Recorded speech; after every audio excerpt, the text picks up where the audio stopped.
नमस्कार दोस्तों, आइए हम लोग देखते हैं ये केमिस्ट्री का आज तीसरा वीडियो। इसमें हम लोग धातु मेटल के बारे में देखेंगे। इससे पहले हम लोग 2 वीडियो देख चुके हैं।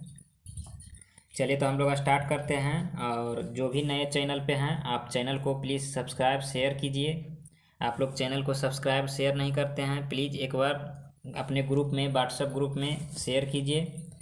इस बार अब की बार एक सीट हमार ये ज़रूर करना है, इसलिए धीरे धीरे ही लगे रहिए।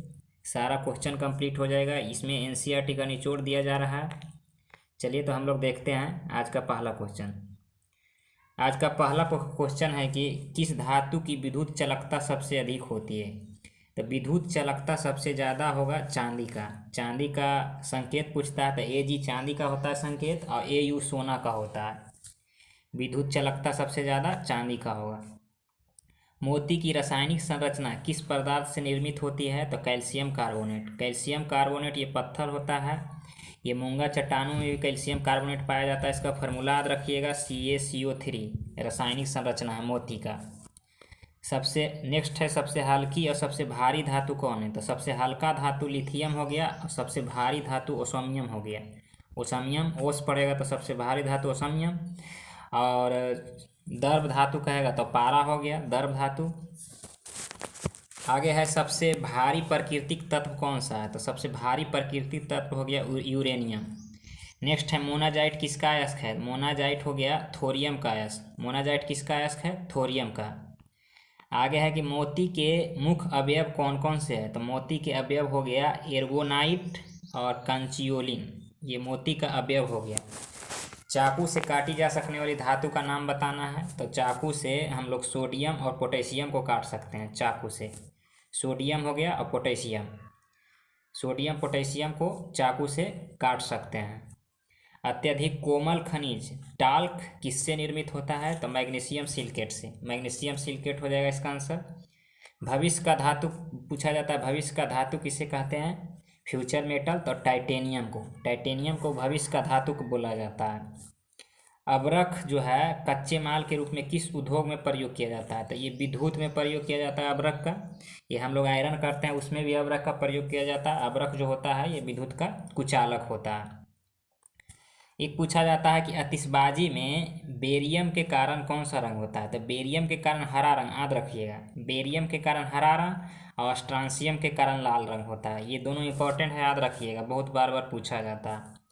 सीने बार किसका अयस्क है। तो पारा का। पारा का ये याद रखिएगा संकेत Hg होता है पारा का।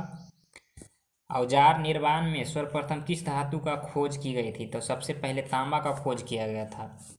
तांबा का सबसे पहले खोज किया गया था। क्रायोलाइट और बॉक्साइट किस धातु का अयस्क है। तो एल्युमिनियम का। क्रायोलाइट और बॉक्साइट एल्युमिनियम का अयस्क है। अयस्कों से धातुओं का निष्कासन क्या कहलाता है। तो धातुकर्म, धातुकर्म बोलते हैं। साधारण तापमापी यंत्रों में पारे का प्रयोग क्यों किया जाता है। क्योंकि पारा जो है उसमें प्रसार गुणांक उच्च होता है, मतलब तुरंत उसमें फैलाव होता है। बुखार मापते हैं जिसमें थर्मामीटर में पारा रहता है। सोडियम के अत्यधिक क्रियाशील के कारण किस पदार्थ में रखा जाता है। ये किरोसिन तेल में रखा जाता है। सोडियम बोलेगा किरोसिन तेल में, और श्वेत फास्फोरस ये हो गया जल में रखा जाता है। भर्जन प्रायः किस अयस्कों का किया जाता है। तो सल्फाइड एवं ऑक्साइड के अयस्कों का किया जाता है भर्जन। नेक्स्ट आगे है शुद्ध सोना कितने कैरेट का होता है। तो शुद्ध सोना जो होता है ये 24 कैरेट का होता है। इसमें आपको बहुत फास्ट रिवीजन कराया जाता है, करीब करीब 50+ क्वेश्चन हो जाता है। मात्र 10 से 12 मिनट का वीडियो होता है, इसलिए आप लोग चैनल को अधिक से अधिक शेयर कीजिए। सोने को जल में डालने पर कौन सा गैस मुक्त होता है। तो हाइड्रोजन। सोना को जल में डालेंगे तो हाइड्रोजन मुक्त होगा। सोडियम को जल में डालेंगे तो हाइड्रोजन मुक्त होगा। द्रवित सोडियम का उपयोग नाभिकीय भट्ठी में किस रूप में किया जाता है। तो शीतलक के रूप में, याद रखिएगा। बारूद का निर्माण करने में किस रसायन का प्रयोग किया जाता है। तो पोटेशियम नाइट्रेट। बारूद का निर्माण करने में पोटेशियम नाइट्रेट रसायन का प्रयोग किया जाता है। वह कौन सी धातु है जो अपने ऑक्साइड की परत से सुरक्षित रहती है, सुरक्षित हो जाती है। तो एल्युमिनियम। एल्युमिनियम जो है अपने ही ऑक्साइड की परत से सुरक्षित हो जाती है। एल्युमिनियम जो है उस पर परत नहीं जमता है। इस्पात के जंग संरक्षण या प्रतिरोध गुण को बढ़ाने के लिए उसमें क्या मिलाया जाता है। तो क्रोमियम। यानी क्रोमियम मिला देंगे तो उसमें जंग नहीं लगेगा। मानव शरीर में कॉपर की अधिकता से कौन सा रोग होता है? विल्सन रोग। विल्सन रोग होता है कॉपर की अधिकता से। पारा की अधिकता से पूछेगा तो मिनीमाता रोग होता है। नेक्स्ट है फोटो इलेक्ट्रिक सेल किस धातु का उपयोग होता है? फोटो इलेक्ट्रिक सेल में किस धातु का उपयोग होता है? तो सेलेनियम हो जाएगा।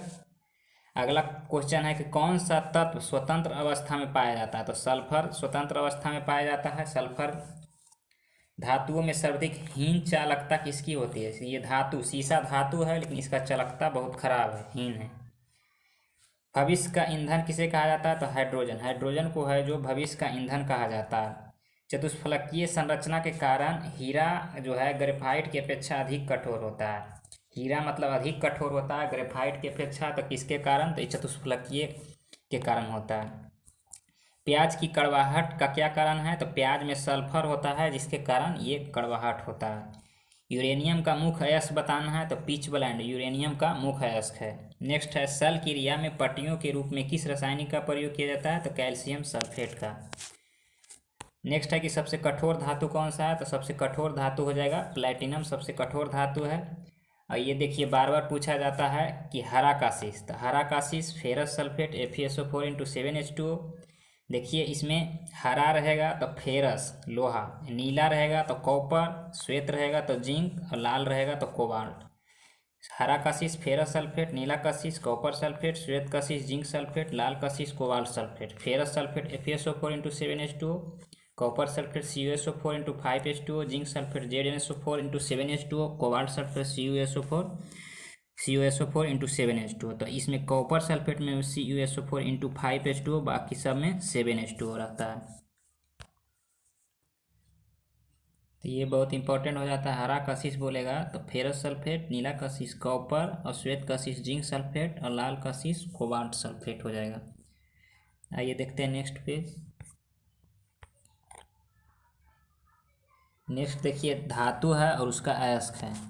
तो धातु सोडियम, सोडियम का अयस्क बोलेगा तो साधारण नमक NaCl, मतलब जिसमें जिसमें सोडियम है वो उसका अयस्क होता है। Chilli सल्फीटर NaNO3, borax Na2B4O7 × 10H2O और सोडियम कार्बोनेट, ये सब सोडियम का हो गया, अयस्क हो गया। एल्युमिनियम का अयस्क बोलेगा तो बॉक्साइट, कायोलाइट, फेल्सपर, कोरंडम, क्रायोलाइट, उसका फार्मूला लिखा हुआ है। पोटेशियम का अयस्क बोलेगा तो potassium sulphate, Chile saltpetre, KNO3, cryolite हो गया, पोटेशियम कार्बोनेट हो गया और पोटेशियम क्लोराइड हो गया। कैल्शियम का अयस्क बोलेगा तो डोलोमाइट, कैल्शियाइट, जिप्सम, फ्लोस्पर, एस्बेस्टॉस, ये कैल्शियम का अयस्क हो गया। मैग्नीशियम का अयस्क बोलेगा तो मैग्नेसाइट, डोलोमाइट, कार्नेलाइट, ये सब हो गया मैग्नीशियम का अयस्क। कॉपर का अयस्क बोलेगा तो copper pyrite, copper glass, cuprite, malachite, azurite, ये कॉपर का अयस्क होगा। जिंक का अयस्क होगा जिंकाइट, जिंक ब्लैंड, कैलामाइन और बिलेमाइन। लेड का अयस्क होगा गैलेना और सिरुसाइट, लेड का अयस्क, लेड मतलब सीसा Pb। टीन का अयस्क हो गया कैसीटेराइट, टीन का अयस्क हो गया। कैडमियम का अयस्क होगा गिरिनोसाइट, कैडमियम का अयस्क है। निकेल का अयस्क हो गया मिलेराइट। मैग्नीशियम का अयस्क हो गया पायरोलुसाइट और मैग्नेसाइट। आयरन का हेमेटाइट Fe2O3 और लिमोनाइट और मैग्नेटाइट Fe3O4। मैग्नेटाइट का Fe3O4 और हेमेटाइट का Fe2O3। Siderite, iron pyrite, iron का हो गया। मरकरी का हो गया सीनेबार। सिल्वर का बोलेगा तो सिल्वर का हो गया रूबी सिल्वर और हॉर्न सिल्वर। गोल्ड का हो गया कैल्वेराइट और सिल्वेराइट। यूरेनियम का हो गया कार्नेटाइट और पिच ब्लैंड। थोरियम का हो गया मोनाजाइट। तो इसमें इंपॉर्टेंट याद रखिएगा, थोरियम मोनाजाइट, सिल्वर का Ruby silver horn silver, mercury का सीनेबार, निकेल का मिलेराइट, टीन का कैसीटेराइट और जिंक का जिंकाइट और जिंक ब्लैंड, ये सब हो गया इंपॉर्टेंट इसमें याद रखिएगा। आगे है कि मोबाइल फ़ोन की बैटरी में किस धातु का प्रयोग किया जाता है? तो मोबाइल फ़ोन की बैटरी में लिथियम का प्रयोग किया जाता है।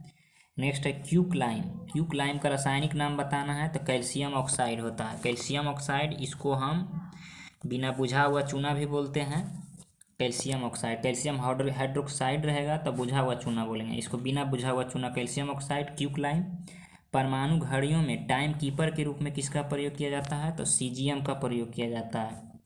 मतदाता की उंगली में लगाई जाने वाली स्याही के निर्माण में किस रासायनिक यौगिक का प्रयोग किया जाता है? तो सिल्वर नाइट्रेट। जो मतदाता वोट देते हैं तो उसमें उंगली में जो लगाया जाता है वो सिल्वर नाइट्रेट लगाया जाता है।